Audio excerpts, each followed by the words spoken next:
প্রভুজি বলছেন, হিন্দু, বৌদ্ধ, জৈন, খ্রিস্টান, মুসলমান, শিখ, পারসিক তারা নিজ নিজ ইষ্ট ধ্যানে নিমগ্ন থাকুক, কিন্তু উপলব্ধি করতে হবে এক মহাজীবনের।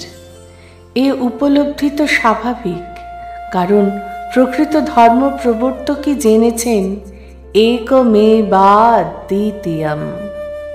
তাহলে ধর্মের গোঁড়ামি, সাম্প্রদায়িকতা আসছে কিভাবে? এখানেই আমাদের অবিদ্যা, অস্মিতা, দেশ কাজ করছে।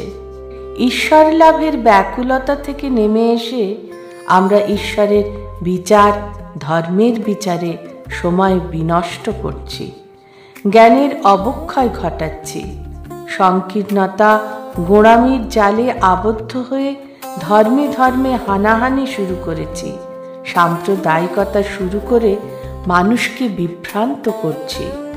ধর্মের বিকৃত রূপ পরিদর্শন করেও আপন আপন ধর্মের ধর্মগুরুর প্রাধান্য প্রতিষ্ঠার জন্য উদ্গ্রীব হয়ে উঠছি।